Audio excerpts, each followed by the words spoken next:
kwentuhan nyo naman ang taong bayan as far as your knowledge is concerned, what happened to the four former soldiers kung bakit sila nag-recant sa kanilang testimonya. Okay, para sa mas klarong konteksto, umpisan natin sino ba itong mga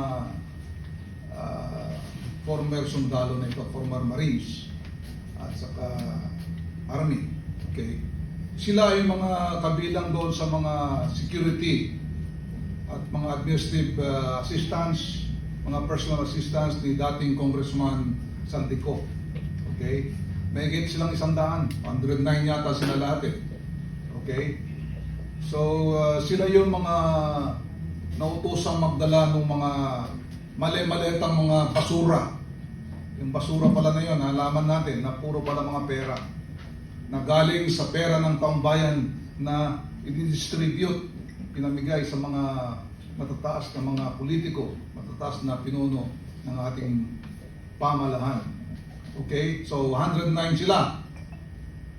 Tapos lumabas si Sergeant Orly Gutesa.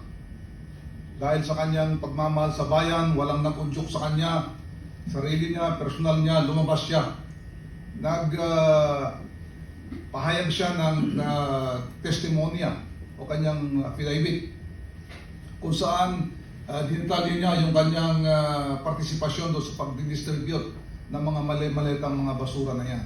Okay?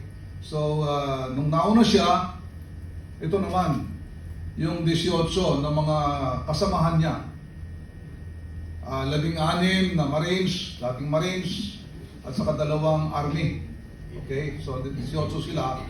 Nagpalabas din sila ng sarili nilang kanyang mga testimonya, yung mga affidavit nila kung saan dinitalya rin nila yung kanilang mga participation diyan sa pag-distribute na yan ng malitang mga pera. Okay? So, nalaman naman natin, maraming bumabatikos sa kanila, pero ginawa nila yun dahil sa pagmamahal nila sa ating bayan. Okay?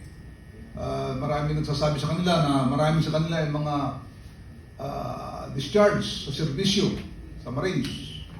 Totoo yun, ano? Pero yung kanilang mga pagka-discharge naman ay dahil nag-awol sila. At bakit sila nag-awol? Dahil sa problema sa pamilya. So wala naman silang ginawang masama doon, kundi talagang hindi na bumalik sa kanilang mga unit. Okay? Sa Armed Forces kasi, pagka hindi ka na bumalik sa unit mo, dishonorable desertion. Pero hindi nangangahulugan yun na gumawa ka ng mga matinding kasalanan. Okay? Ngayon, dahil sa personal nilang mga tawag ito, experience, na kung saan sila mismo ay nautusan na magdala ng mga kinurap ng mga pera na yan, lumabas sila. Okay? So pinahayag nila, wala silang in-expect na pabor o balik sa kanila. Okay? Ngayon, noon pa lang, pagdating nila dyan, marami nang nagkukonbinsi na bumaliktad. Okay? Hinaharap sila, tinatakot yung pamilya, nag-offer ng pera. Una, 5 million kada isa. 5 million pesos kada isa para lang bumaliktad. Hindi sila bumabaliktad. Pinanindigan nila ang kanilang mga testimonya, mga affidavit. Tumaas yun ng 10 million kada isa. Hindi pa rin sila bumabaliktad.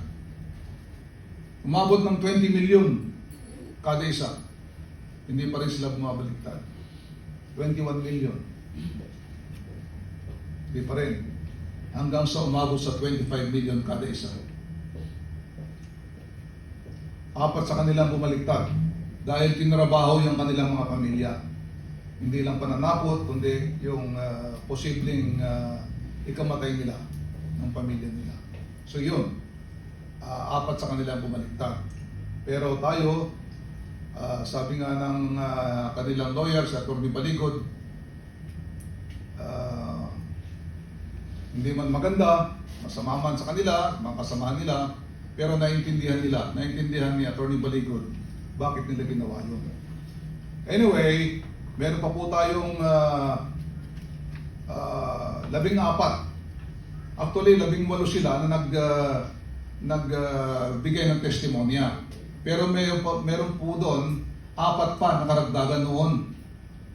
4 na Marines din na nagpahayag ng kanilang yung kanilang mga participation, pero hindi sila nakapirma ng affidavit. Pero lumabas din sila doon sa may EDSA noon na dapat ay may Blue Ribbon Committee meeting doon. So 18 plus 4, 22. Ngayon 18 minus 4, 14. Pero plus 4 na kasama pa rin nila na hindi bumabaliktad. Although yung 4 na yon ay hindi pa nakapagsubmit ng kanilang affidavit. So ganon talaga. Tayo ay naniniwala na itong mga 14 na o 18 na naiiwan ngayon ay naniniwala tayo na hindi babaliktad itong mga to.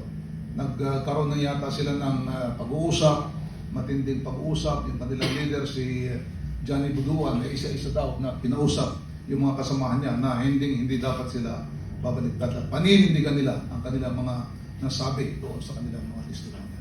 Yun lang. Thank you. Ayan, General Pokis, alam mo, napakatindi ng...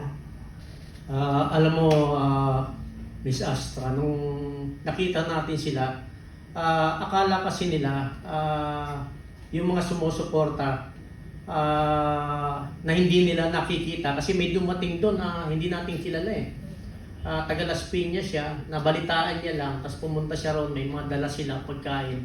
Kaya naiyak sila dahil nga nakikita nila na doon sa haba nung laban na tinatahak nila hanggang may bumaliktad nga na 4, buo pa rin pala yung suporta ng taong bayan sa kanila. So yun ang nakita natin, kaya naluluha sila at naiisip rin nila yung 4 na bumaliktad actually. At nauunawaan nila, kagaya ng sinabi ni General Romy, nauunawaan ni Atty. Baligod, nauunawaan ng kasamahan nila kasi pagka ang involved na pamilya, medyo matindi na ang decision making na kailangan nilang gawin. Lalo na nga, sinabi rin ni General Romy na may pananakot sa pamilya.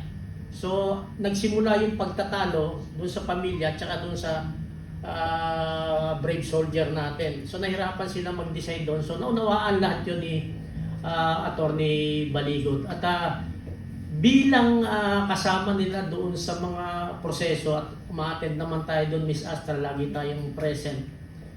Ang nakikita kasi nila hanggang kailan ito. So wala silang nakikita na hangganan. Isa yun siguro kaya sila na naluluha rin dahil baka sa isipan nila kahit nag-usap-usap silang lahat, baka taasan, Miss Astra, yung suhol. I-times to kumbaga 50. Kung di nila tatanggapin yung 50 million, gagamitin naman laban sa pamilya nila. So, ang nakita natin sa mukha nila, yung saya dahil may sumusuporta at yung kaisipan rin na baka hindi dito magtapos, baka malagas rin kami. So, nandun tayo sa premise na yun. Kaya alam ni Atty. Baligod ang gagawin at ang buong UPI at alam ko kayo rin sa PDP at hindi lang yung sa ating network, maraming private individuals tayong nakikita na talagang gusto tumulong doon sa 18 Marines, naniniwala doon sa 18 Marines. Kaya patuloy natin silang suportahan para maramdaman nila na hindi sila nag-iisa sa laban.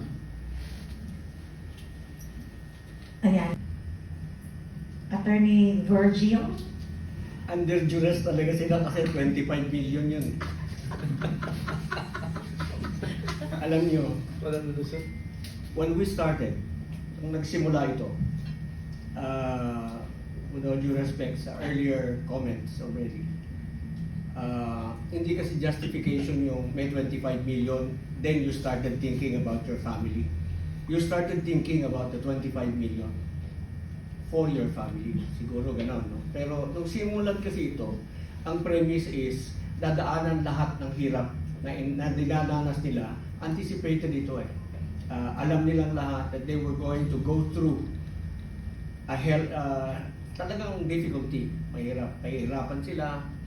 And so that was one of the considerations, and they said, para sa bayan, para sa katotohanan. Okay. So, 25 million each is 25 million. No? So,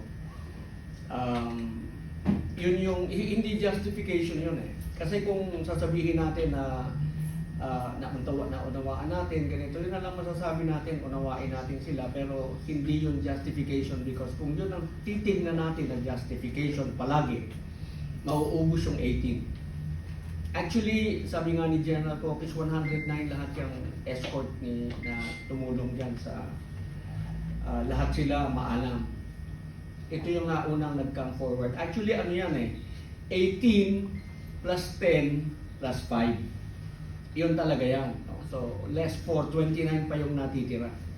And yun yung purpose ng joint affidavit na ginawa ni Attorney Baligod nung araw because I think he must have anticipated na merong mabibili, merong ihiwalay, maaaring mangyari yun. And in anticipation, gumawa siya ng joint affidavit. And when you make a joint affidavit, you corroborate each other. And when you corroborate each other, buo yun. Umiwalay ka man, andun pa rin ang statement mo, nandun pa rin ang firma mo. See, so, yun pa rin yun. No? Kailangan lamang talaga na, well, kita naman natin kung gaano kayo suportahan ng taong bayan dahil binantayan kayo, humingi ng konting tulong si Attorney Baligod, ang daming dumating doon para magbigay suporta sa 14. Actually, disappointed ako dun sa 4 kasi matakas yung expectation ko dun sa 4. And, well, kung sino pa yung hindi mo inaasahan nagagawa ng ganon, siya pa yung gumawa ng ganon. So, yun po ang aking pananaw. Pero ito po, no? Pagka ikaw ay nag-recant, binago mo yung salaysay mo, number 1, you present yourself as a liar. Sinungaling ka. Hindi ka dapat paniwalaan. Okay? Because you have 2 statements, one of them is a lie, and you admit that one of them is a lie, and therefore you admit you are a liar. And the court has a tendency to honor first more yung una mong statement because yun yung voluntary statement mo. Pagka mayroong consideration na 25 million, baliwala yung second, baliwala yung recantation. Especially, sinabi ng mga kasama mo na, ay, pagdating namin doon, kala namin, investigasyon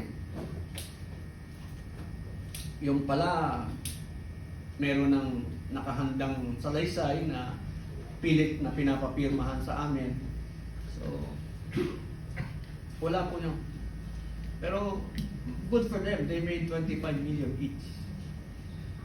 Grabe, napakaganda nung sinabi ni ni General